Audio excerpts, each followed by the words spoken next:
ವಾಲ್ಮೀಕಿ ಅಭಿವೃದ್ಧಿ ನಿಗಮದಲ್ಲಿ ಆಗಿರುವಂಥ ಹಗರಣ, ಭ್ರಷ್ಟಾಚಾರ, ಈ ಭ್ರಷ್ಟಾಚಾರದ ವಿರುದ್ಧ ನಾವು ಭಾರತೀಯ ಜನತಾ ಪಾರ್ಟಿ ರಾಜ್ಯಾದ್ಯಂತ ನಿರಂತರವಾಗಿ ನಾವು ಹೋರಾಟವನ್ನು ಮಾಡ್ಕೊಂಡು ಬಂದಿದ್ದೇವೆ. ನಮ್ಮ ಹೋರಾಟದ ಪರಿಣಾಮ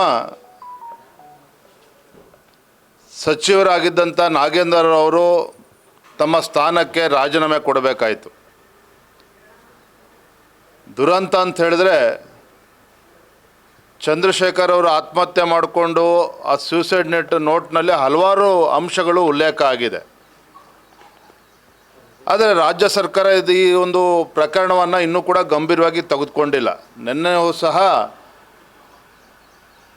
ನಾವು ರಾಜ್ಯಾದ್ಯಂತ ಹೋರಾಟ ಮಾಡಿದ್ದೇವೆ, ಪ್ರತಿಭಟನೆ ಮಾಡಿದ್ದೇವೆ, ಜಿಲ್ಲಾಧಿಕಾರಿಗಳ ಕಚೇರಿಗೆ ಮುತ್ತಿಗೆ ಹಾಕ್ತಕ್ಕಂಥ ಕೆಲಸವನ್ನು ಕೂಡ ಮಾಡಿದ್ದೇವೆ. ನಮ್ಮ ಹೋರಾಟದ ಮುಂದುವರೆದ ಭಾಗವಾಗಿ ಇಷ್ಟು ದೊಡ್ಡ ಹಗರಣವತ್ತು ರಾಜ್ಯದಲ್ಲಿ ನಡೆದಂಥ ಸಂದರ್ಭದಲ್ಲಿ ವಾಲ್ಮೀಕಿ ಸಮುದಾಯ ಹಿಂದುಳಿದ ಒಂದು ಪರಿಶಿಷ್ಟ ಪಂಗಡಕ್ಕೆ ಮೀಸಲಿಟ್ಟಿರ್ತಕ್ಕಂಥ ಹಣವನ್ನು ಇವತ್ತು ಲೂಟಿ ಮಾಡಿರ್ತಕ್ಕಂಥ ರಾಜ್ಯ ಸರ್ಕಾರದ ವಿರುದ್ಧ ಹೋರಾಟವನ್ನು ಮುಂದುವರಿಸ್ತಾ ಇದ್ದೇವೆ. ಶರಣ್ ಪ್ರಕಾಶ್ ಪಾಟೀಲ್ ಅವರು ಇರ್ಬೋದು, ಸಚಿವರು, ಬೋರ್ಡ್ ಅಧ್ಯಕ್ಷ ಆಗಿರ್ತಕ್ಕಂಥ ದದ್ದಲ್ಲೂರು ಇರ್ಬೋದು, ಅಷ್ಟೇ ಅಲ್ಲ, ಮಾನ್ಯ ಮುಖ್ಯಮಂತ್ರಿಗಳು ಅವರ ಸ್ಥಾನಕ್ಕೆ ರಾಜೀನಾಮೆ ಕೊಡಬೇಕಾಗ್ತದೆ. ಕಾರಣ ಏನಪ್ಪ ಅಂತ ಹೇಳಿದ್ರೆ, 185 ಕೋಟಿ ಹಗರಣ, ಹಣಕಾಸಿನ ಸಚಿವರು ಸ್ವತಃ ಮುಖ್ಯಮಂತ್ರಿಗಳೇ ಇದ್ದಾರೆ. ಅವರ ಗಮನಕ್ಕೆ ಬಾರದೇ ಇಷ್ಟು ದೊಡ್ಡ ಹಗರಣ ಆಗೋದಕ್ಕೆ ಸಾಧ್ಯನೇ ಇಲ್ಲ, ಅದು ಕೂಡ ಲೋಕಸಭಾ ಚುನಾವಣೆ ನಡೀತಾ ಇದ್ದಂಥ ಸಂದರ್ಭದಲ್ಲಿ.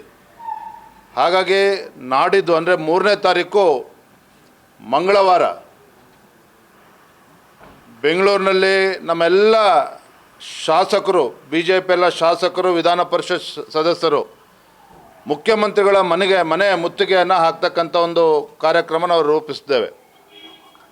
ಮಂಗಳವಾರ 3ನೇ ತಾರೀಕು ನಮ್ಮೆಲ್ಲ ಶಾಸಕರು, ವಿಧಾನ ಪರಿಷತ್ ಸದಸ್ಯರೊಂದಿಗೆ ಮುಖ್ಯಮಂತ್ರಿಗಳ ಮನೆಗೆ ಮುತ್ತಿಗೆ ಹಾಕ್ತಕ್ಕಂಥ ಒಂದು ಕಾರ್ಯಕ್ರಮನ ಹಮ್ಮಿಕೊಂಡಿದ್ದೇವೆ. ಯಾಕೆಂತ ಹೇಳಿದ್ರೆ, ಇದು ರಾಜ್ಯದ ಇತಿಹಾಸದಲ್ಲಿ ಹಿಂದೆಂದೂ ಕೂಡ ಇಷ್ಟು ದೊಡ್ಡ ಹಗರಣ ನಡೆದಿರಲಿಲ್ಲ. ಪರಿಶಿಷ್ಟ ಪಂಗಡಕ್ಕೆ ಮೀಸಲಿಟ್ಟಿರ್ತಕ್ಕಂಥ ಹಣ ದುರುಪಯೋಗ ಆಗಿರ್ತಕ್ಕಂಥದ್ದು, ಲೋಕಸಭಾ ಚುನಾವಣೆಗೆ ಹಣವನ್ನು ಇದನ್ನು ಉಪಯೋಗ ಆಗಿದೆ ಅಂತೇಳಿ ಇವತ್ತು ಸಾಕಷ್ಟು ಚರ್ಚೆನೂ ಕೂಡ ನಡೀತಾ ಇದೆ. ಮತ್ತು ಸಾವಿರಾರು ಅಕೌಂಟ್ಗಳನ್ನು ಓಪನ್ ಮಾಡಿ, ಹಾಗೆ ದಿನ ಹೊಸ ಬೆಳವಣಿಗೆಗಳು ನಡೀತಾ ಇದೆ. ಸತ್ಯನಾರಾಯಣ್ ಶರ್ಮಾ ಸ್ವತಃ ಅವರೇ ನ್ಯಾಯಾಲಯದಲ್ಲಿ ಇವತ್ತು ಹೇಳಿಕೆಯನ್ನು ನೀಡಿದ್ದಾರೆ. ಅವ್ರಿಗೂ ಕೂಡ ಕೊಲೆ ಬೆದರಿಕೆ ಬರ್ತಾ ಇದೆ, ಅವರ ಕುಟುಂಬದ ಸದಸ್ಯರಿಗೂ ಕೂಡ ಕೊಲೆ ಬೆದರಿಕೆ ಬರ್ತಾ ಇದೆ ಅನ್ನುವ ಮಾತನ್ನು ಸ್ವತಃ ಸತ್ಯನಾರಾಯಣ ಅವರು ಕೂಡ ಹೇಳಿಕೆಯನ್ನು ನೀಡಿದ್ದಾರೆ. ಮತ್ತು ಈ ಘಟನೆ ನಡೆದಿಷ್ಟು ದಿನಗಳಾದರೂ ಸಹ ನಾಗೇಂದ್ರ ಅವರು ತಮ್ಮ ಮಂತ್ರಿಮಂಡಲ ಸ್ಥಾನಕ್ಕೆ ರಾಜೀನಾಮೆ ಕೊಟ್ಟಿದ್ದರೂ ಸಹ ಇವತ್ತರೆಗೂ ಕೂಡ SIT ಅವರಿಗೆ ತನಿಖೆಗೆ ಇಲ್ಲಿವರೆಗೂ ಕೂಡ ಕರೆದಿಲ್ಲ. ಎಲ್ಲೋ ಒಂದು ಕಡೆ ಇದು ಮುಖ್ಯಮಂತ್ರಿಗಳು ತಮ್ಮ ಬುಡಕ್ಕೆ ಬರ್ತದೆ ಅಂಥೇಳಿ ಅವರ ಸರ್ಕಾರವನ್ನು ಉಳಿಸ್ಕೊಳ್ತಕ್ಕಂಥ ಪ್ರಯತ್ನ ಮಾಡ್ತಾ ಇದ್ದಾರೆ ಅನ್ನೋದು ಸ್ಪಷ್ಟವಾಗಿ ಗೋಚರ ಆಗ್ತದೆ. ಹಾಗಾಗಿ ಇದ್ರ ವಿರುದ್ಧ ನಾವು ಪ್ರತಿಭಟನೆ ಮುಂದುವರಿಸ್ತಾ ಇದ್ದೇವೆ. ಮಂಗಳವಾರ ಮುಖ್ಯಮಂತ್ರಿಗಳ ಮನೆಗೆ ಮುತ್ತಿಗೆ ಹಾಕ್ತಕ್ಕಂಥ ಕೆಲಸ ನಾವು ಮಾಡ್ತೇವೆ. ಸರ್, ನಿಮ್ಮ ಡಿಮ್ಯಾಂಡ್ ಏನು ಸರ್? ಈ ಪ್ರಕರಣದಲ್ಲಿ ನಿಮ್ಮ ಡಿಮ್ಯಾಂಡ್ ಏನು?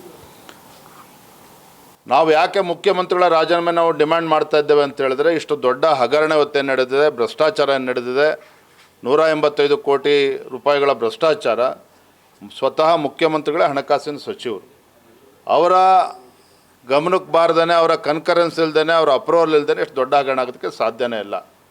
ಹಾಗಾಗಿ ಎಲ್ಲ ಅಂಶಗಳನ್ನು ಹಿಡ್ಕೊಂಡು ನಾವು ಪ್ರತಿಭಟನೆ ಮುಂದುವರಿಸ್ತಾ ಇದ್ದೀವಿ.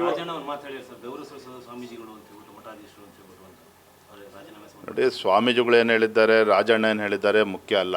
ಎಲ್ಲದಕ್ಕಿಂತ ಪ್ರಮುಖವಾಗಿರ್ತಕ್ಕಂಥದ್ದು ಅಂಶ ಏನಪ್ಪ ಅಂತ ಹೇಳಿದ್ರೆ, ರೈತರು ಇನ್ನೂ ಕೂಡ ಬರಗಾಲದಿಂದ ಕಂಗಾಲಾಗಿದ್ದರು. ನಾವು ಅಂದ್ಕೊಂಡು ನಿರೀಕ್ಷಿತ ಮಟ್ಟದಲ್ಲಿ ಮಳೆನೂ ಕೂಡ ಆಗ್ತಾಯಿಲ್ಲ. ಇಂಥ ಸಂದರ್ಭದಲ್ಲಿ ರಾಜ್ಯ ಸರ್ಕಾರದಿಂದ ಒಂದಾದ ಮೇಲೆ ಒಂದು ತೀರ್ಮಾನಗಳು, ಬೆಲೆ ಏರಿಕೆಗಳು, ಬಿತ್ತನೆ ಬೀಜ ಇವತ್ತು ದುಬಾರಿ ಆಗಿದೆ. ಒಂದು ರೀತಿ ನಗ್ಪಾಟ್ಲಾಗ್ತಾಯಿದೆ. ಏನು ಲೋಕಸಭಾ ಚುನಾವಣೆ ಮುಂಚಿತ, ಲೋಕಸಭಾ ಚುನಾವಣೆ ತನಕ ಭಾಳ ಒಗ್ಗಟ್ಟು ಪ್ರದರ್ಶನ ಮಾಡ್ತಾಯಿದ್ರು. ಆದರೆ ಇವತ್ತು ಹಾದಿಲಿ ಬೀದಿಲಿ ಉಪಮುಖ್ಯಮಂತ್ರಿಗಳ ಬಗ್ಗೆ ಚರ್ಚೆ ಆಗ್ತಾಯಿದೆ, ಮುಖ್ಯಮಂತ್ರಿಗಳು ಬದಲಾವಣೆ ಆಗಬೇಕು ಅನ್ನೋ ಚರ್ಚೆ ಆಗ್ತಾಯಿದೆ. ಎಲ್ಲೋ ಒಂದು ಕಡೆ ರಾಜ್ಯದ ಜನರಿಗೆ ಈ ಒಂದು ಕಾಂಗ್ರೆಸ್ ಸರ್ಕಾರ ಇವತ್ತು ಶಾಪಾಗಿ ಪರಿಣಮಿಸಿದೆ. ಇವತ್ತು ರೈತರ ಬಗ್ಗೆನೂ ಕೂಡ ಯಾರೂ ಕಾಳಜಿ ಇಲ್ಲ ಸರ್ಕಾರಕ್ಕೆ. ರೈತರ ಸಂಕಷ್ಟಕ್ಕೆ ಸ್ಪಂದನೆ ಮಾಡ್ತಾ ಇಲ್ಲ. ಇವತ್ತು ಅಗತ್ಯ ವಸ್ತುಗಳು ಬೆಲೆ ಇವತ್ತು ಗಗನಕ್ಕೆ ಏರ್ತಾ ಇರ್ತಕ್ಕಂಥದ್ದು. ಹಾಗಾಗಿ ಇಂಥ ಸಂದರ್ಭದಲ್ಲಿ ಇವತ್ತು ಮುಖ್ಯಮಂತ್ರಿಗಳು, ಉಪಮುಖ್ಯಮಂತ್ರಿಗಳು ಇನ್ನೂ 4-5 ಮಾಡಬೇಕು, ಮುಖ್ಯಮಂತ್ರಿಗಳು ಬದಲಾವಣೆ ಆಗಬೇಕು, ಇವೆಲ್ಲವೂ ಕೂಡ ನಡೀತಾ ಇದೆ. ನೋಡೋಣ ಬರೋದಿಂದಲ್ಲಿ ಎಲ್ಲಿ ತನಕ ಹೋಗ್ತದೆ ಅಂತ. ಕನ್ನಡಿಗರ ಮೆಚ್ಚಿನ ನಿಮ್ಮ ನ್ಯೂಸ್ 18 ಕನ್ನಡ ಈಗ ವಾಟ್ಸ್ಆಪ್ನಲ್ಲಿಯೂ ಲಭ್ಯ. ಕರ್ನಾಟಕ ಮತ್ತು ದೇಶ ವಿದೇಶದ 360 ಡಿಗ್ರಿ ಸುದ್ದಿ ವಿವರವನ್ನ ನೀವು ನಿಮ್ಮ ಕೈ ಬೆರಳುಗಳಲ್ಲಿಯೇ ಪಡೆಯೋದಿಕ್ಕೆ ಈ QR ಕೋಡ್ ಅನ್ನ ಸ್ಕ್ಯಾನ್ ಮಾಡಿ. ನಮ್ಮ ಚಾನೆಲ್ ಅನ್ನ ಫಾಲೋ ಮಾಡಿ, ನೋಟಿಫಿಕೇಶನ್ ಆನ್ ಮಾಡಿ.